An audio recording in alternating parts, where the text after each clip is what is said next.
All right, guys, just recording a little bit here in the house. We're taking apart this $15.99. I had these screws strip out, come loose. I wound up putting some red Loctite in there and got it solid again, hopefully for now. But while we're in here, we're gonna go ahead and check everything and make sure it's tight. And we're going to take the top off of this thing. Excuse the mess, we're in the process of moving. But yeah, we're gonna get this thing apart and see what it looks like in there.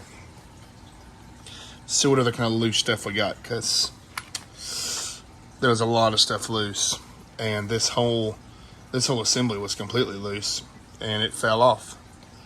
So we're gonna get in here and take it apart. I said to do those screws, these. That one, them other two, we'll have to rotate this, put a battery in it, rotate it, but we'll get it all apart here in just a second. All right, guys, doing some inspecting. All of the mountain holes, all of the mountain holes, they are not actually tapped. They're squared. And then the bolt screws into it. So that's like super, super cheap. That was the same problem with this, was the holes weren't physically tapped. They were just squared out, and then they ran the screw through there for the screw to cut the threads, but it doesn't work like that, so that's not good. I'm trying to get the body off, but I don't know if they've got these screws Loctited or what, but you cannot get into this thing. And a lot of these screws here were like super, super loose. I torqued them back as best I could, but yeah, it's not looking good for this thing. Let's just find a screw and see how loose it is. That ain't bad. That ain't bad. That ain't bad. That's pretty interesting though. We're gonna dive on into this thing though. Oh, and I also found a cut wire.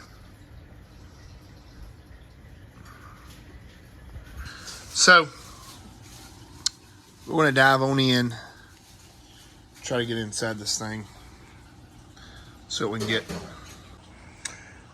All right, guys, just giving you a tear down update.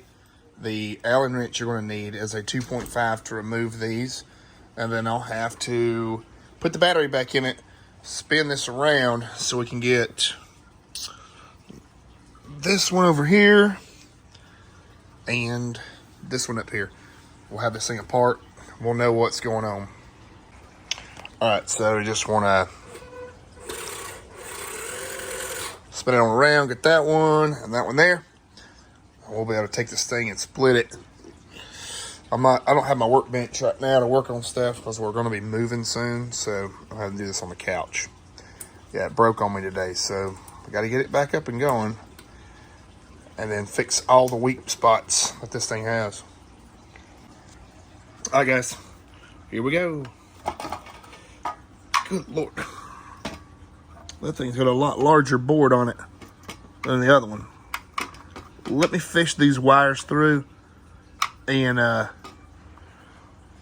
get this thing off here. I'm having to do it one-handed, so we don't want to break nothing. There is the inside guts. There's your motor for your up and down. Well, that's pretty cool. Thing looks like it's got a lot more room in here to add weights. The board is definitely up a lot higher if we ever wanted to get this thing in water. There's our motor for our turret. Interesting. So this motor actually looks like what the drive motors were for the other excavators. Real interesting in here. Very interesting, actually.